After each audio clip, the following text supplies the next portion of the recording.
Shark tank से सबके favourite shark बने मिस्टर अश्विनी ग्रोवर ने जैसे ही क्रिक को रिलीज किया था ना, मार्केट में अलग ही हंगामा था। हंगामा अभी भी मचा हुआ है पर क्रिक पे के फेलियर को लेके, जिसके पीछे कई सारे रीजंस हैं और लोगों ने इसे डिजास्टर का टैग भी दे दिया है। और आज की वीडियो में हम यही जानने वाले हैं कि इस ऐप से लोग नाराज क्यों हैं, इसे डिजास्टर क्यों कहा जा रहा है, ऐसे कौन से रीजंस हैं जिसकी वजह से आपको फेलियर की कैटेगरी में काउंट किया जा रहा है और अश्विनी ग्रोवर ने ऐसा क्या कह दिया था जिसको देखने के बाद सब लोग यही कह रहे हैं कि ये तो दोगलापन है। मिस्टर ग्रोवर का टाइम ना ठीक नहीं चल रहा, हर जगह सिर्फ दोगलापन चल रहा है और यहाँ पर मैं उनकी बुक और उनके स्टेटमेंट्स दोनों की ही बात कर रही हूँ। मिस्टर अश्विनी ग्रोवर ने कह दिया था कि मैं तीसरा यूनिकॉर्न बनाकर दिखाऊंगा, जिसके बाद उन्होंने शुरू किया द थर्ड यूनिकॉर्न क्रिक, जिसकी एड आपने भी अभी तक देखी ली होगी। पर इस एक ऐप ने ना अश्विनी ग्रोवर को लेकर ऑडियंस का जितना भी पॉइंट ऑफ व्यू था वो सब बदल कर रख दिया है, क्योंकि मिस्टर ग्रोवर ने जो एक्सपेक्टेशन सेट की थी ना भारत पे के सक्सेस के बाद, वो एक्सपेक्टेशन लोगों की फुलफिल ही नहीं हुई। देखिए, मिस्टर ग्रोवर ना IIT स्टूडेंट थे, यानी इनोवेशन का टैलेंट उनमें था ही। फिर उन्होंने IIM से MBA भी कर ली थी, यानी बिजनेस भी उनको करना था। जिसके बाद उन्होंने भारत पे को एक ब्रांड बना दिया और जितनी बड़ी भारत पे को सक्सेस मिली, उतनी ही जल्दी मिस्टर अश्विनी ग्रोवर कंट्रोवर्सी में भी फंस गए थे, जिसके बाद उन्हें भारत पे छोड़नी पड़ी और फिर उन्होंने शुरू किया क्रिक पे, जिसकी शुरुआत उन्होंने एक ऐसी पोस्ट से कर दी थी जिसको देखकर अब लोग कहते हैं कि भाई ये तो दोगलापन है। उन्होंने अपनी इस लिंक्डइन पोस्ट में लिखा था कि वो एक ऐसे प्रोजेक्ट को शुरू करने जा रहे हैं जो कि बूटस्ट्रैप है। बूटस्ट्रैप का मतलब होता है आपके पास जो रिसोर्सेज हैं आप उसी को यूज कर रहे हैं और किसी फॉरेन इन्वेस्टमेंट पर रिलाई नहीं कर रहे हैं। पर बाद में पता चलता है कि क्रिक पे ने फर्स्ट राउंड में ही $3.5 मिलियन रेज कर लिए हैं फंडिंग के लिए। अब जब इतना पैसा इस ऐप पर लग ही गया है तो बात कर लेते हैं उस ऐप की जिसको फेलियर और डिजास्टर का टैग मिल चुका है। अब मैं आपको इस ऐप के बारे में बता देती हूँ। तो ये ऐप एक फैंटेसी ऐप है जहाँ पर आप पॉट में पैसे डालते हैं, टीम बनाते हैं, जीत जाते हैं तो पैसे आपके, नहीं जीते तो पैसे आपके नहीं है, आप उन पैसों को हार गए हैं। अभी तक ये आपको किसी भी नॉर्मल फैंटेसी ऐप की तरह लग रही हो, पर यहीं पर मिस्टर अश्विनी ग्रोवर ने एक ट्विस्ट को डाला है और उसी ट्विस्ट ने इस पूरी ऐप को कंट्रोवर्शियल बना दिया है। वो ये कि अभी तक बाकी जो ऐप्स थी वो 80% विनिंग अमाउंट आपको देती थी, 20% ना प्लेटफॉर्म फी रख लेती थी। पर क्रिक पे 80% आपको विनिंग अमाउंट तो मिलेगा ही, पर प्लेटफॉर्म फी सिर्फ 10% यूज की जाएगी और बाकी का जो 10% बच गया है वो सीधा क्रिकेटर्स को दिया जाएगा।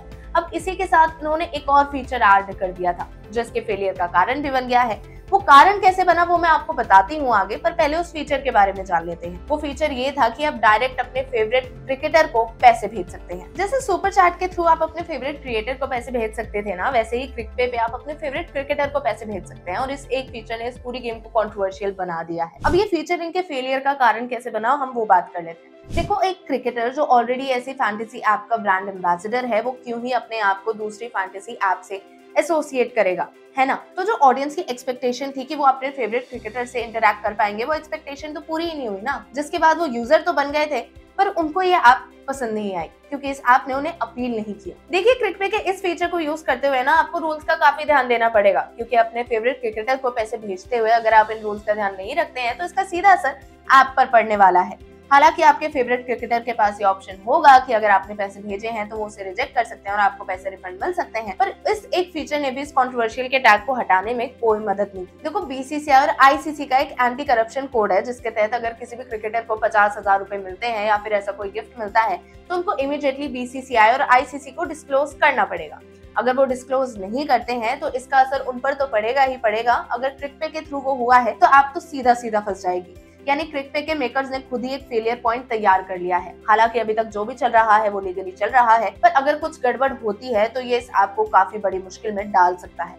देखो, इनके साथ क्रिक पे के फेलियर के कई और रीजंस भी हैं, तो अब हम उन रीजंस की बात कर लेते हैं। देखो, लोगों को इसका इंटरफेस पसंद नहीं आया, अपीलिंग नहीं लगा, डिजाइन पसंद नहीं आया, सर्वर इशू, विड्रॉल इशू, काफी सारे ऐसे इश्यूज आए थे जिसके बाद ये ऐप वहीं रुक गई, इसमें कोई प्रोग्रेस ही नहीं हुई। इसलिए इसके बाद जितने भी लोग हैं वो सभी क्रिक पे के जो कंपैटिटर्स हैं उनको ज्यादा प्रेफर कर रहे हैं। हालांकि क्रिक पे के जो प्ले स्टोर पर रेटिंग है वो 4 स्टार है और 1 मिलियन से ज्यादा डाउनलोड्स हैं, फिर भी लोगों को ये ऐप जो है वो पसंद नहीं आई, क्योंकि उनका कहना है कि क्रिक पे में पंगे बहुत है। यानी स्टेप बाय स्टेप मेकर्स ने ना खुद ही इसके फेलियर का जो है वो ब्लूप्रिंट बना लिया और फिर यूजर्स ने उसको वैसा ही रिस्पॉन्स दिया।